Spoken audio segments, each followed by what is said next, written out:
Okay, so we're not going to have outbursts. We're going to get through this respectfully. I understand there's a lot of passion, but that's how this is going to go, okay? So first up,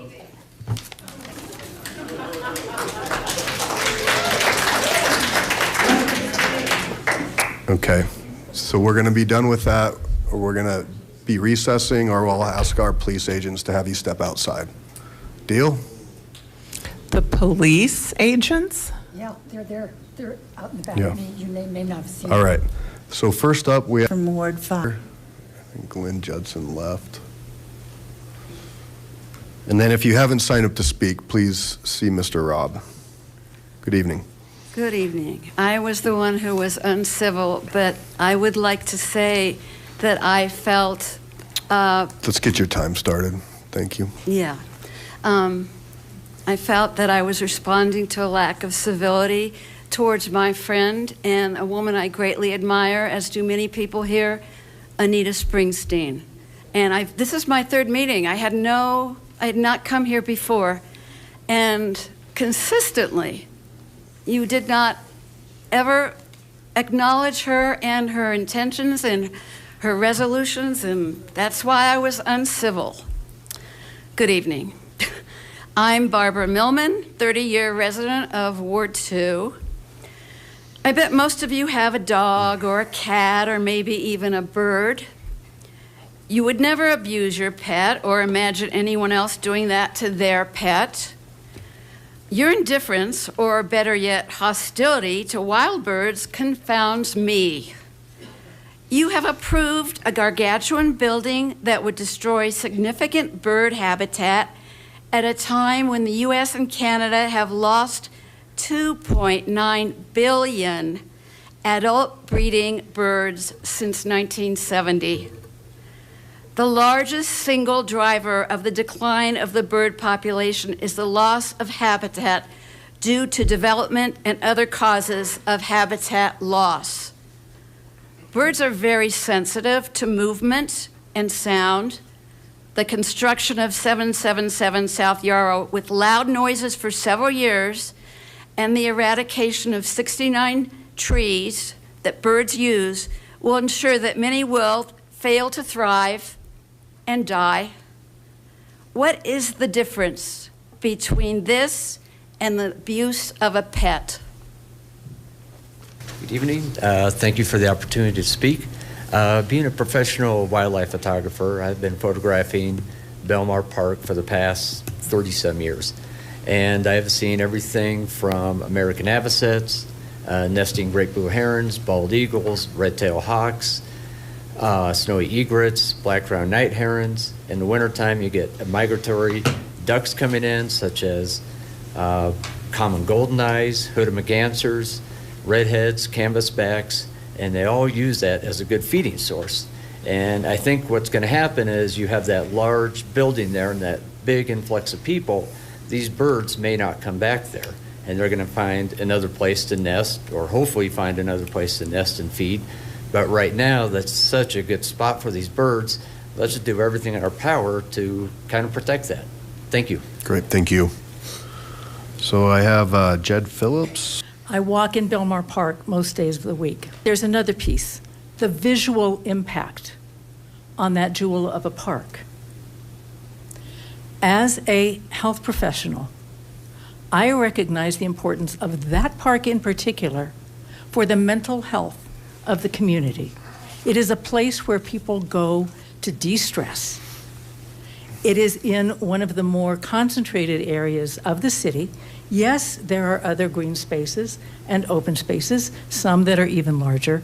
This one is unique for where it is, for having water, for having the birds, and for people being able to get to it easily and quickly for their time in nature and their exercise. It's important. One environmental impact that has not been spoken to is birds hitting the glass because it's reflecting or because it's lit up. This is on a migration path.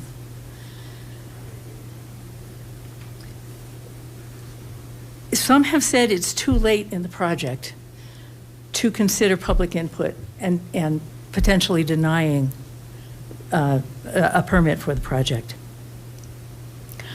But there have not been opportunities for public input. If there had been, I might buy that argument. But without earlier public opportunities, and I certainly haven't heard of any, and certainly there's been no posting of opportunities at the park, which is the most logical place.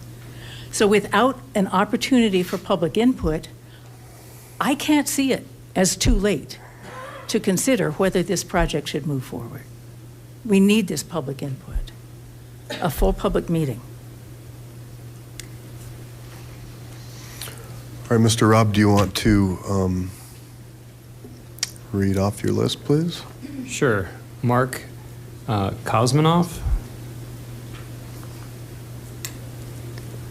And again, please, if you haven't signed up, see Mr. Robb, because we'll be going to the phone here in a minute. Good evening. Hello, first meeting, don't know the procedure, and I'm not really sure how much power you guys have to oppose this project. Just really how excited you can get. I think I might be in 3, so I'm not even sure that. A few people have said some of the things I've wanted to say about the birds hitting the glass, the photographer back there, but I'm from University of Montana. I'm a graduate in wildlife biology with a specialty in migratory waterfowl. I was interested in that at 10 years old. That park over there has got more migratory ducks than any body of water I have ever seen. He mentioned canvasbacks and redheads. There are gadwall, shovelers, blue-winged teal, cinnamon teal, green-winged teal, buffleheads. I could go on, and I can give you all the shorebirds too. I have never seen such a concentration of wildlife for some reason in that area, and what they call a riparian habitat, where you've got niches. You've got the water, open water, and then you've got the little hills, and you've got the cattails, and that's why it's so abundant in wildlife, and we got to save that. You know, those birds hitting those windows, and the people that are going to be moving there, all those people with their cats and dogs and their sprays, all of that kills the insects, and everything of which, when I was a kid, there was 9 to 10 times more birds than what we see now. Now, it all comes down to money, and I'd be glad to become involved in that and volunteer to raise money, buy out that piece of property, and I'm pretty good at it. This is all going to come down to money. So developers are going to come to you and say, you know what? Oh, I want to be the partner. I want to work with the people, and they're going to want to present you with this money and all these advantages to it. Don't do it. Thank you. All right. Smith. Yeah, thanks. Hi, thank you for the opportunity. Hi, thanks for the opportunity to speak tonight. My name is Mark Smith. I live in Ward 3, 0.5 miles as the crow flies from beautiful Belmont Park. Is an absolute gem. I think you know that. Persons have been there. We all know it's a huge gem, and it's not just city residents. I painted a house up in Arvada a couple of years ago. I was a city planner for 20 years. I painted a house up on Arvada, and I was talking about Lakewood parks, and the Arvada resident said to me, yeah, Belmont. I said, I live near Belmont Park. And she said, you're really lucky. I go there a lot. The scale of this project, I got to wrap up here. The scale of this project, developers have rights to develop their property. I get that. There's nothing the matter with developing the property, but the scale of this project, as I know it right now, is way, way out of bounds with If you could harmony with the area. Wrap it up, please. Thank you. Thank you. So you want to say Good evening, 10 Mr. Mayor minutes? and Council. Thank you. And in honor of the folks that had to leave early, I would like to just share some ideas of, this is my 3rd time speaking here in about 6 weeks. And the first time I was here, I talked about safety. I talked about what if there's a fire that came across the park. And if you go out there right now, you see that all that high growth is drying up. And one little cigarette could kill many, many people. It turns out that all the people in the Belmar Commons and the people living in that building, and I think I mentioned last time that I was told at a planning meeting one time that it's not a big problem because the new building was going to have a sprinkler system. And that's not going to help when we've got the cars coming from our community and the communities around, the restaurant, the library, and from any other events that might be going on there. Plus, we're figuring that, you know, they're talking about maybe 500 cars. There's going to be 414 apartments there. You know full well, to be able to afford those apartments, there's going to have to be probably 2 people at least living in each of those, and probably they all have 2 cars. That's about 800 cars that need to go out onto Yarrow Street, and Yarrow Street cannot handle that. It would look like Lahaina if there was a fire. That's basically what would happen. So my curiosity is, with all of that talk about emergency, did anybody hear that? Did anybody really hear that and take that into your heart and think about how many people could die because there's 800 more cars on that street? That's scary. That's really scary. Second time I came to talk, we talked about parking. The idea that Yarrow Street could not handle the cars. You say, well, they're going to provide parking. Yeah, paid parking. And the people living in there, once again, I went down to what used to be Lucky's, a grocery store in Wadsworth. Lots of cars in that parking lot. There are a lot. There's no building. There's nothing going on in that building. But there's a big apartment building right next door that people say, why should we go up all these ramps to our parking places? And why should we pay for parking? There's parking out here. Same attitude's going to happen. If they're paying that much for rent, why would they pay for parking? So they're going to park on Yarrow. There is no room. You cannot park in any of the other lots around. And if the Yarrow is filled, you saw, for those of you who were here at the last meeting, you saw the pictures that I took from Cider Days, where there's parking on both sides of the streets, and there was a bus coming down. There was a shuttle bus.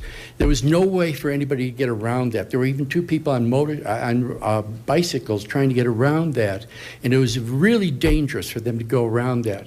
If you've got parking on both sides, because it's minimal parking to begin with, and you've got UPS, Prime, FedEx, garbage trucks, all those going down that street, they cannot pass one another. What happens now if we need an emergency vehicle in there? A fire truck, an ambulance, you name it. There's no room for them to get through. Did anybody hear that? Did anybody listen to that and think about the fact that cars cannot get through there? We were also told at that meeting, well, maybe we'll have to have parking permits. That means for the people in our community who have trucks or cars because of their business, will have to now pay to park on Yarrow Street. That's ridiculous. Did anybody hear that? And now we've got the trees coming down. Lots of people here talking about the birds, the trees, the animals. Is anybody listening? You have to listen to hear it.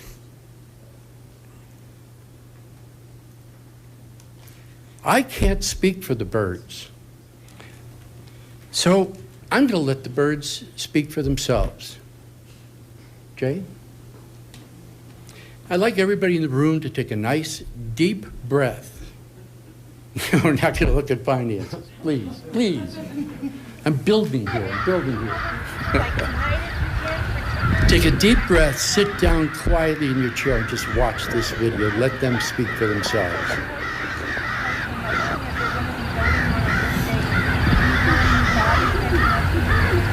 Okay. Would you like the public speaking? Trying to shoot public speaking. I went and did my 3 minutes at the last meeting. I did a whole 5 hours. It was a horror show. So we really need more people to then supporting and coming together to listen to what we're thinking private investment and private things to get back to us in part of phase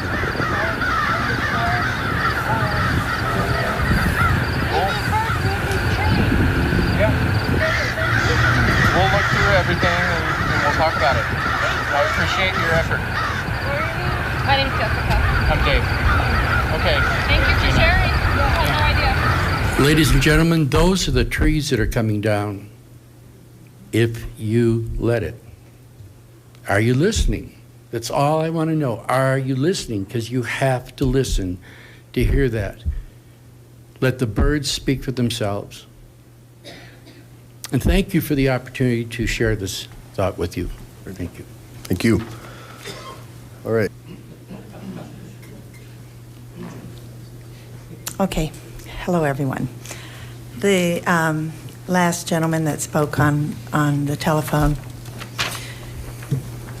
prompted me to come down here.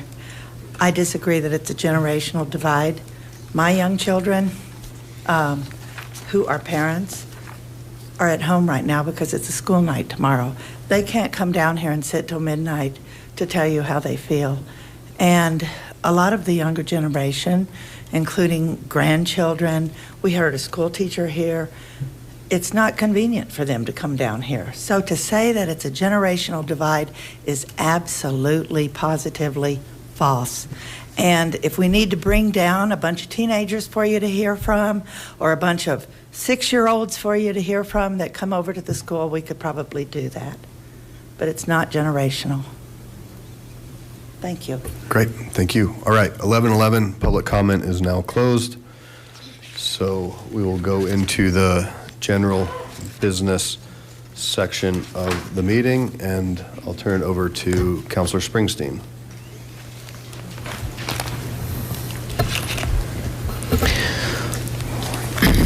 Wow. Thank you all for being here so much. I'm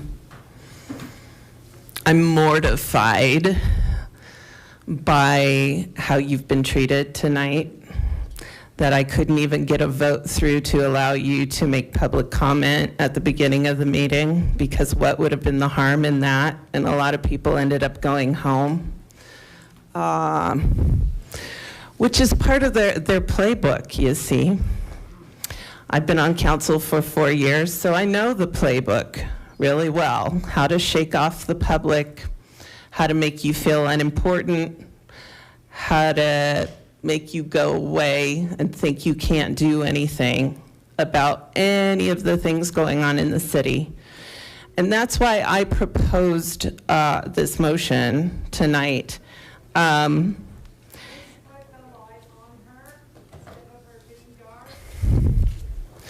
You know, there were some very wise people who set aside land for the national parks in this country years ago.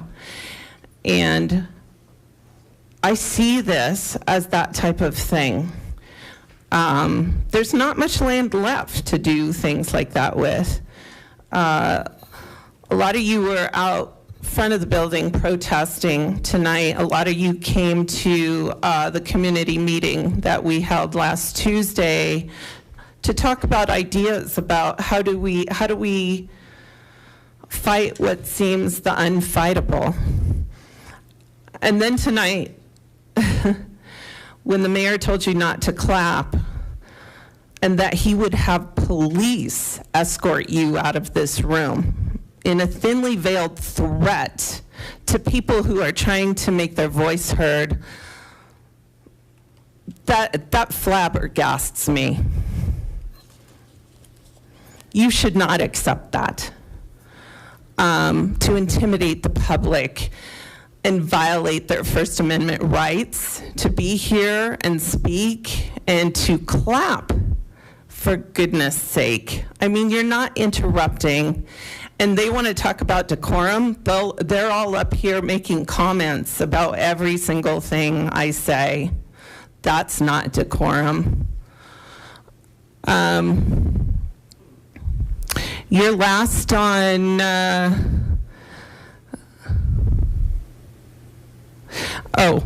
wanted to talk about the letter that was sent out by the developer this past week. And that's part of the playbook, too. Get you off your game, make empty promises. It was carefully planned that it would be 2 months. Where does that get us to? December 20th. What are we all doing on December 20th? Are we here in council chambers till 11:14 on December 21st? I don't think so. That's part of the playbook. So a lot of people wanted a lot more than what I've proposed. They want the city to buy the land, or they want the city to swap the land for other city land, or they want this project to just stop altogether. So it was difficult for me to come up with sort of how do we accomplish part of what we need to without going too far, going to the extent that possibly we could get a vote for this tonight. In what I came up with was, and by the way, I did just want to mention about that letter from the developer, the amount of hubris that it takes for Wendy Strom and Rebecca Stewart to take credit for a halt. Wow. Because like people said tonight, and what I have told all of you, is you did it. You organized, you spoke up, you chained yourself to a tree at Cider Days, you got the press involved. It is the citizens who have the power in this circumstance and deserve the credit. And that letter was a big nothing burger, like I said. We need to pass something tonight for some kind of protection of this land. And so I looked into the fee and lieu situation. And that was an ordinance that goes back many years in the city of Lakewood. I went back and looked at when that ordinance was passed, or actually revised in 2018. You know who used to decide whether we were going to allow a developer to buy their way out of park dedication? City council used to decide that. But in 2018, somebody, this is part of the playbook. We're going to get a red line version. We're going to cross out all the good language in the ordinance that protects the public. And so what we ended up with was somehow that it was going to be the duty of the director of community resources now to make a decision for almost 200,000 people about whether we were going to allow a developer to buy their way out of park dedication and open space. Does that seem democratic to you? So that's one of my questions. How the heck did that happen? But, you know, one of the things we ended up with in that resolution that was good was that we said we were going to, under 1416-100, review this ordinance This chapter shall be reviewed by City Council every 5 years, beginning 5 years after the effective date of the ordinance. The ordinance was passed on June 16th, 2018. So what does that mean? We are several months past the required review of this ordinance. So what does that mean for the ordinance? I would venture to say that the ordinance is null and void with regard to the Director of Community Resources being the person to make this decision.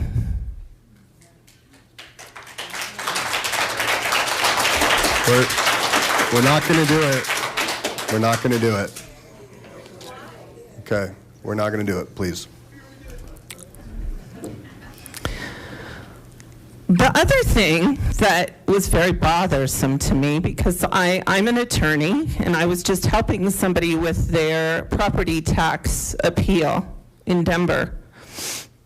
They have maybe a quarter of an acre of land there, maybe less. And property tax valuation for land alone came back at $1.6 million. Guess how much we're letting the developer buy out each acre in this circumstance? You're going to be surprised. $254,000 per acre. We have 3.3 acres that they have to dedicate. They get to buy it out at a steal. Where did that number come from? I'm not quite sure. I don't see it in the new ordinance, but I'm pretty sure that that's why this was supposed to be reviewed yearly and at least at 5 years, because for the rest of us, our property taxes have increased. How much over the last 5 years? We've talked a lot about that tonight, and the mill levy, and the things we're expected to pay for. But we have corporate welfare going on in this city.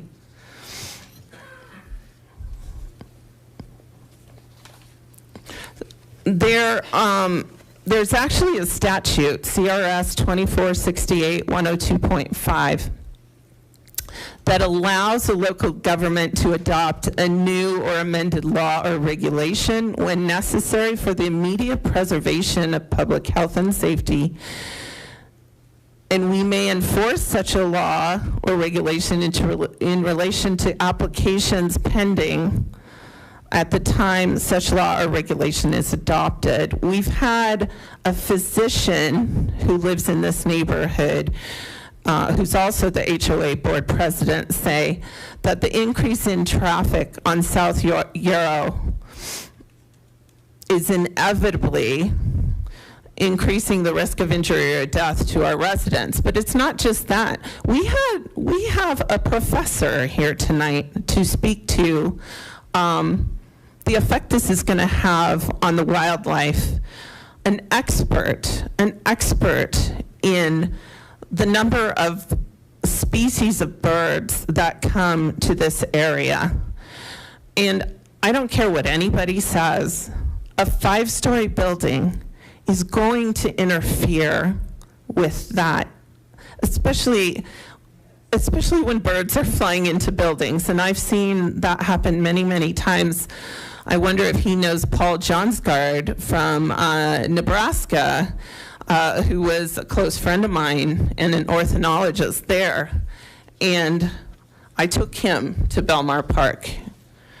And he said similar things. It was a very unique piece of land. And that's why May Bonfils wanted it protected.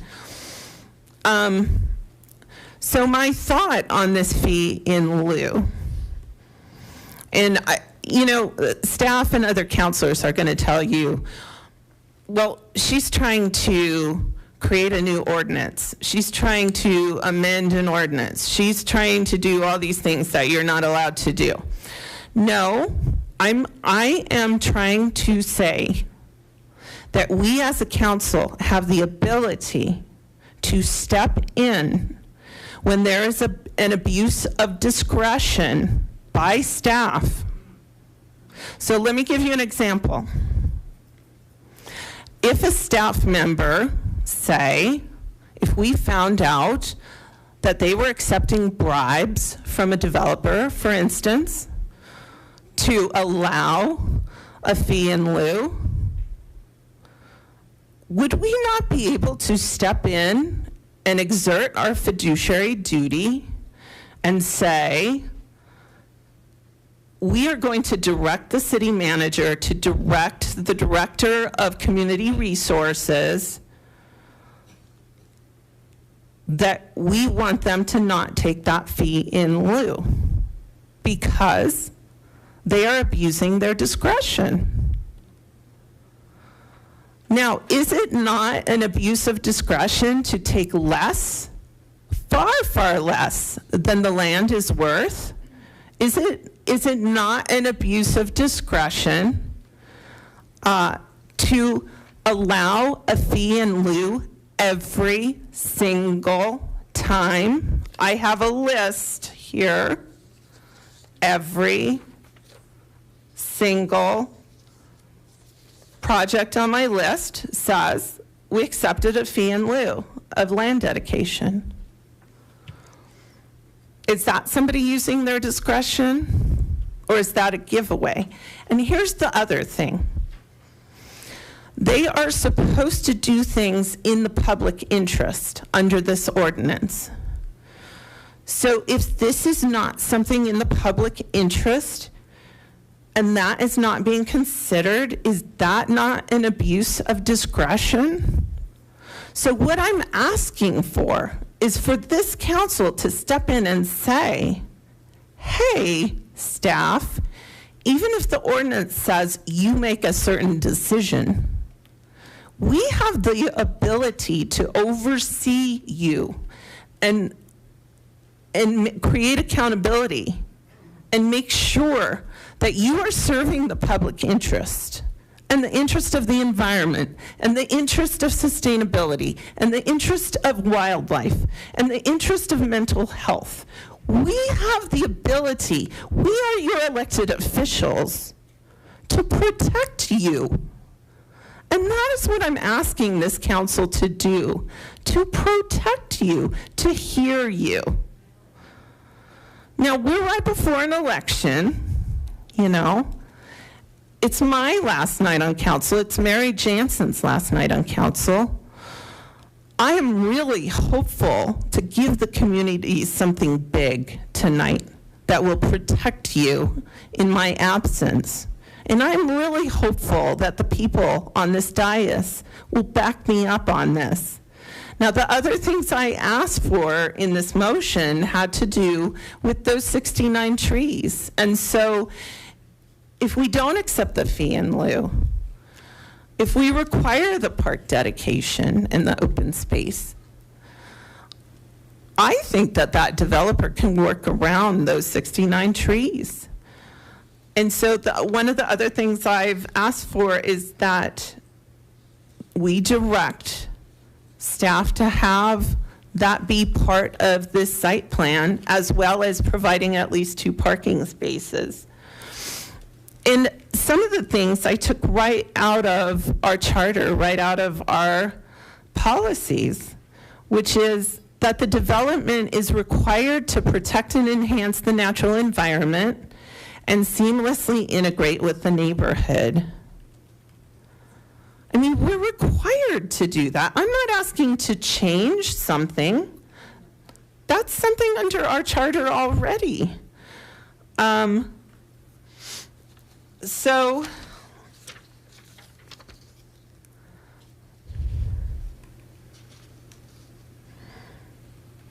one other thing I wanted to mention is that there's something that's permitted in Denver under the Urban Renewal Authority there, or something they put on their website, and Thank you, Kathy Kentner, for pointing this out to me.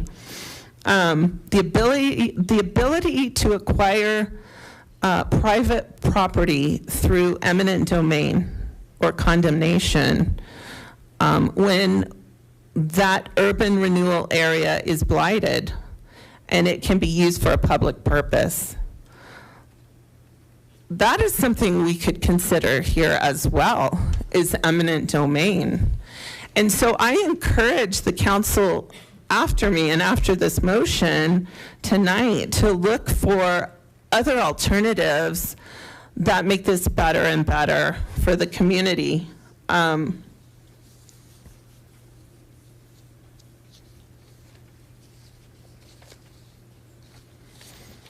So I guess at this point I would read the motion into the record.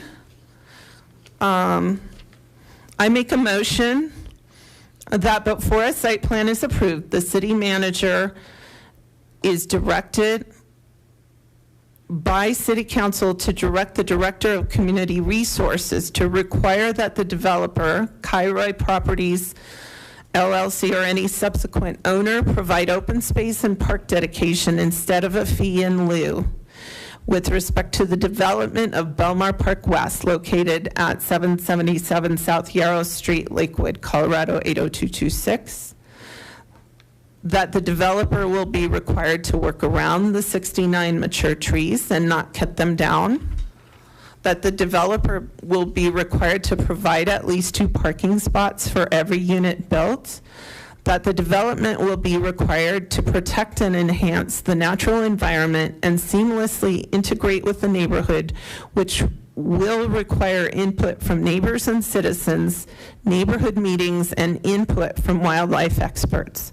If it is determined by City Council that this has not been accomplished, the site plan will not be approved.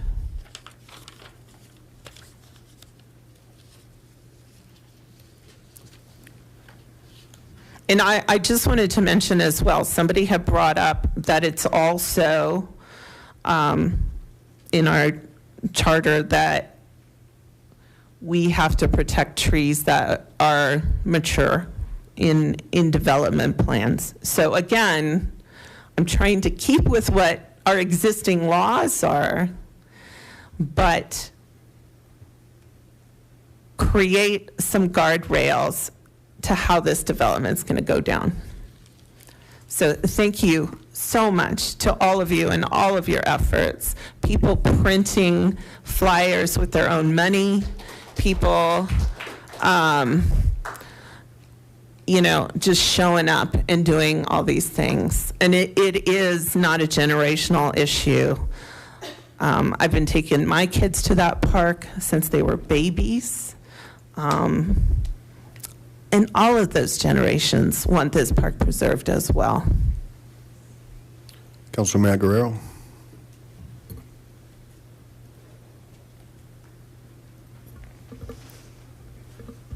Was that an official motion? Because if so, I was going to speak to the motion, but if not, I can wait until my turn on the general. Yeah, I was waiting for discussion.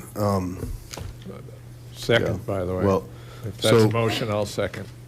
Just hold on. Councilor Matt Guerrero has the floor, but I'm just going to remind the group, and the group is going to have to figure this out. So as per our policies and procedures, when you do a request for council action, this is a resolution.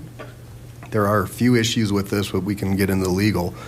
But you bring this forward for consensus of the body to then move to a formal review and a vote that's posted.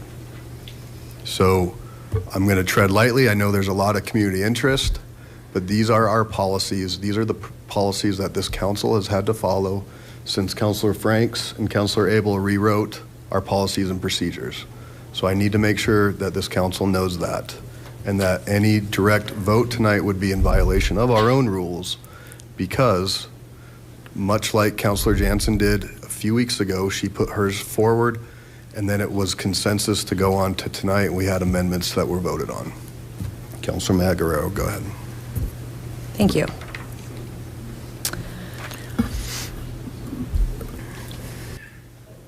Thank you. So am I to understand that we are not going to vote on Anita's resolution tonight, Mayor?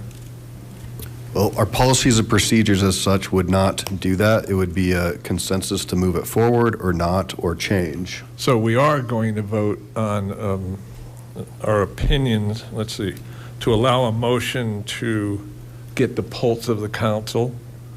So we can make motions, we just can't make the motion she brought forward? We can take a consensus to move exactly what is brought forward again. Because I have another motion that might cover everything, well, part of it.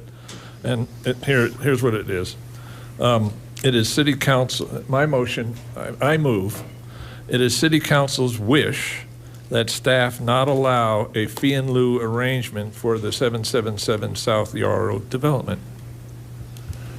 And so it's just a wish. And it's with a motion. that, it's actually taking the pulse of our council just to maybe help people feel a little better about council, that we're actually going to do something.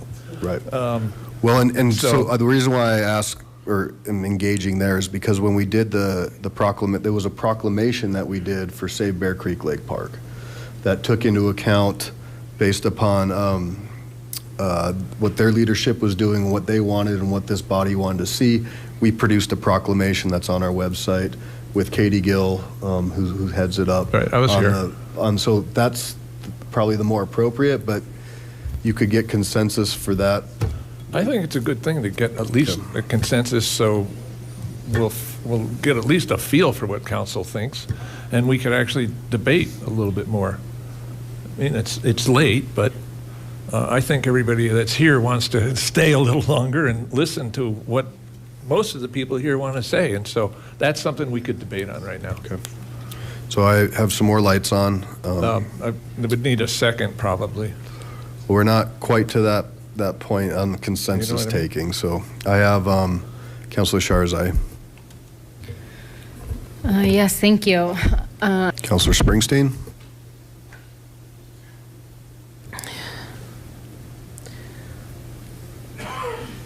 So on the last night at council 2 years ago, before the election, October 25th, 2021, Dave Skilling brought a motion out of the blue, hadn't written it down, hadn't publicly noticed it. Nobody knew it was coming. In fact, the motion was so not thought out that he didn't even clarify what the motion was actually about, other than to direct the staff to write a letter about me to the Independent Ethics Commission for the state. And that was about the extent of the motion. It was very confusing. He was saying something about a conflict of interest, but didn't really specify what that was. There was no pushback on the fact that he hadn't even written down this motion. It hadn't been publicly noticed. It hadn't been vetted. That he didn't even define what the motion actually was. My understanding was that after staff wrote this letter that was supposed to intimidate me because they were trying to say I had some kind of conflict of interest, that should come back to council and council should approve it before it got sent out. Well, that's not what happened. Mayor Paul wrote the letter and sent it out himself without getting final approval of council. And guess what? Within half an hour, he had a response email from the Independent Ethics Commission saying, "What are you doing? You can't do this. You're a local home rule place. You have your own rules. We don't have jurisdiction." Did he come back and tell us that he had an immediate response, turning down this thing that he didn't even have a vote of council on? Nope. 6 weeks later, we had to do, I think Councilor Abel did a core request and finally got the information that the IEC had not taken up this issue at all. So, you know, I mean, that was part of the harassment. I was supposed to sweat it out and worry about it for 6 weeks and whatever. But, you know, the point is, we passed a motion that night that nobody did even seen. And so I'm looking at the policies and procedures, procedure 5.9, and what I'm seeing is that you can make a motion. Any council member may make or second a motion to approve, amend, table, or continue any matter before the council. Motions and seconds shall be made in accordance with Robert's Rules of Order, parliamentary procedure. So what I'm saying is, I've always been treated disparately, differently than other members of this council. If any of them were bringing this motion, we would be voting on it tonight. Now, the city attorney is saying that he heard something about me trying to amend an ordinance. And I'm saying, no, I'm not trying to amend or change an ordinance. I am trying to uphold our fiduciary duty and step in and say there was an abuse of discretion and that we need to rectify that and that it's our duty to do so. And they're talking about we can't do this stuff retroactively. So, I mean, they're saying this is a done deal. There's nothing we can do. There's nothing they can do. They're not going to help you. Doesn't matter if it's 2 months from now. They're not going to help you. The other thing is, you know, some of us, Mary, Rich, and I, have been told we can't even talk to staff, much less developers. So I want to know how Councilor Strom and Councilor Stewart were having all these negotiations with developers when the rest of us aren't allowed to do that. How did that happen? Again, disparate treatment. I suspect it was actually the mayor who had those discussions, but that's speculation. So you all should dig in to whether that is truthful, that there were all these negotiations that went on. But, you know, private property. I mean, our whole purpose here is to tell people who are building how to build. Isn't that what we're here for? And we're going to replace 1.5 trees. I mean, $1,200 a tree? Wow.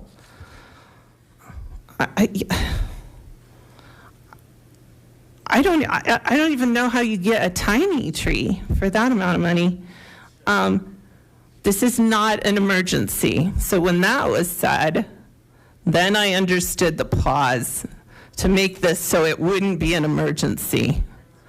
Right out of the playbook, you know? It is an emergency because we're about to have a brand new council. We don't know how they're gonna vote. We have 3 wards where nobody will even challenge the person stepping in to the seat. So what do you think that means? I mean, that means it's all been planned.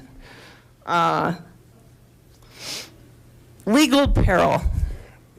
That's always the excuse. The developer might sue us. The developer might sue us. And what they know is that it's hard for the community to sue. It's not unprecedented. The community has sued. But they're more worried about the developer suing, always. That's always what you're going to hear from these people. That's fiduciary duty, to just kowtow when somebody says they might sue? That's your fiduciary duty? You know, this is not about changing the ordinance. It's about saying you can't abuse your discretion. You can't take $250,000 for an acre of land. And I mean, that's ridiculous.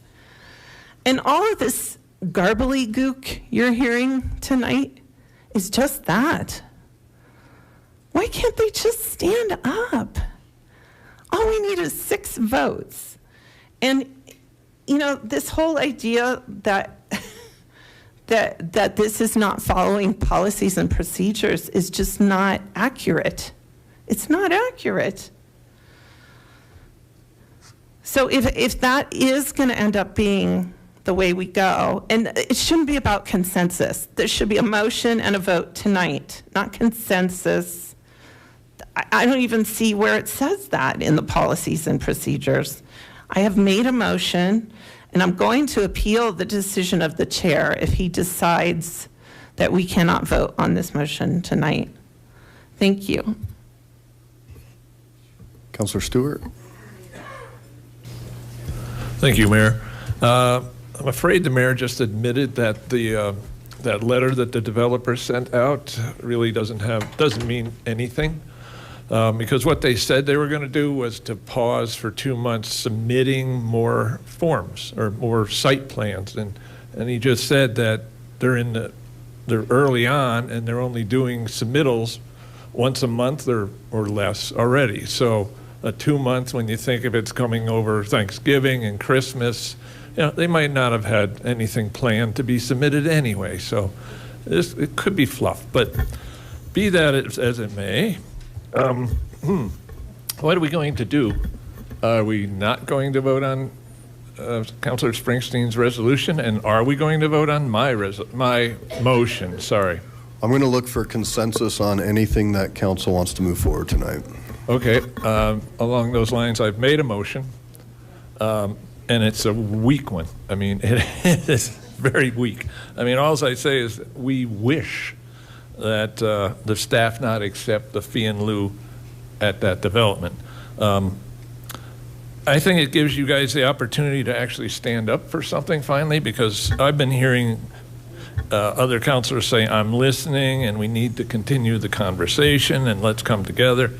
And that all amounts to nothing again. So, and proclamations, the Bear Creek Lake Park proclamation was worthless.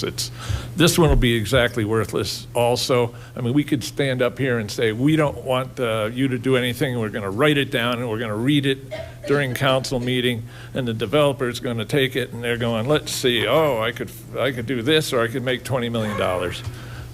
What do you think they're going to do?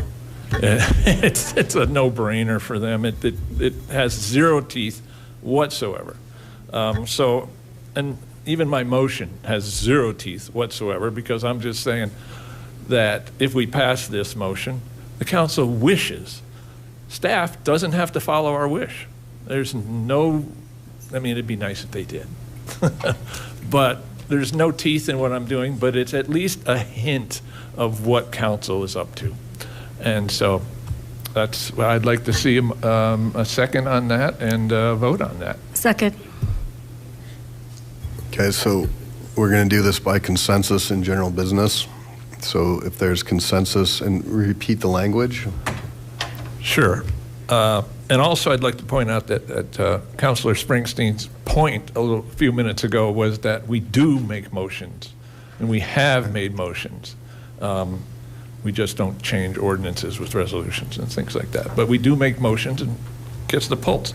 So what I said is, it is City Council's wish that staff not allow a fee in lieu arrangement for the 777 South Yarrow development. Fairly straightforward. Councilor Matt Guerrero.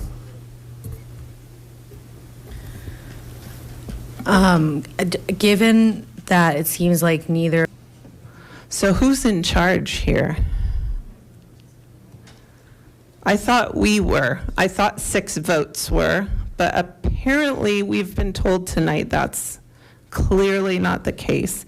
In any case, I am going to appeal the decision of the chair not to move forward with an immediate vote tonight on my motion. Second. So I stated clearly that, first off, you didn't have a second on your original motion earlier, but I said that we were going through consensus. And so there is an opportunity for there to be consensus on what you're bringing forth tonight.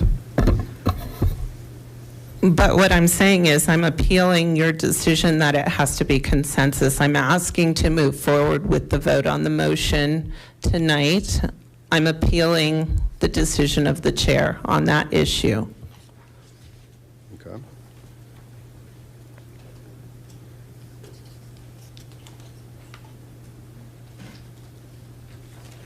Which means we have to have a vote on that. Correct. I'm getting the right language here. 1 second.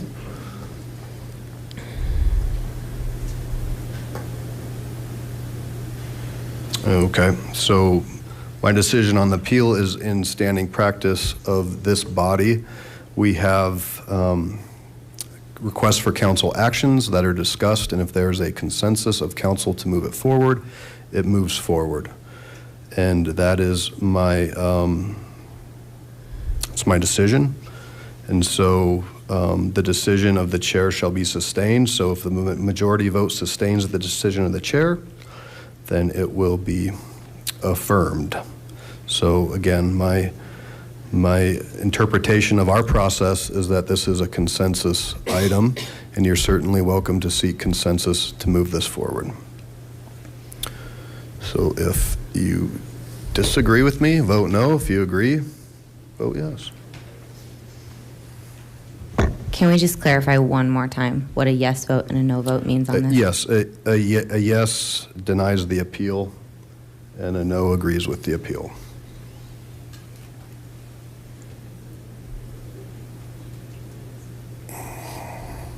And passes 7 ayes, 3 nays.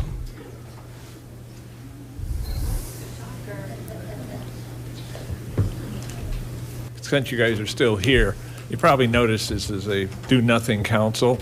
It's worse than you think. And by the way, I have to say, this is a marathon. This is just a setback. You're going to have to get out and vote, and just keep working it. You might get something somewhere. But there is one thing I point out, how bad this council is. We have one meeting in November, and then I said, wow, how come we keep continuously having study sessions canceled? Study sessions are where we're supposed to talk and learn about certain things. We've had 10 study sessions canceled this year, and we're in the 10th month. And so, has council learned about anything? They've learned that they can censor me. And other than that, almost nothing. And I really do hope that, like, when the change comes and the next council comes along, that they have a little more motivation to actually get there, learn something, and move forward and do something.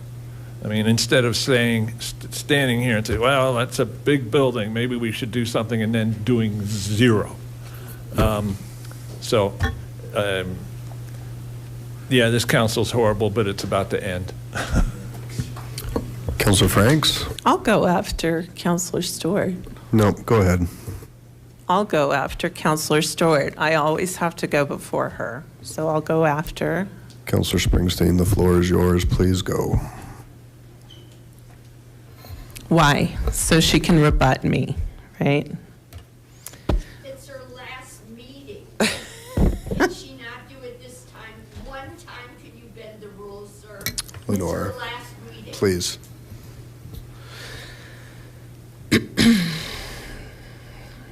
So you all got to see what the leaders of this community are really about tonight. I want to thank the voters for placing their faith in me to uphold the laws of the city and the state and to represent them the past 4 years. It has been both a privilege and a nightmare. If you want to know why we have 3 wards with only 1 candidate and no challenge, it's a sign of severe decay and corruption. Our system in Lakewood does not work for anybody but rich developers. It does not work for people of color. It does not work for those struggling financially.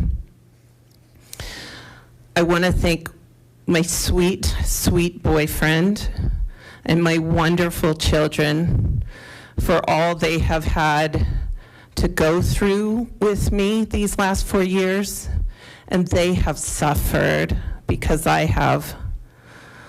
There's been many positive things that have happened.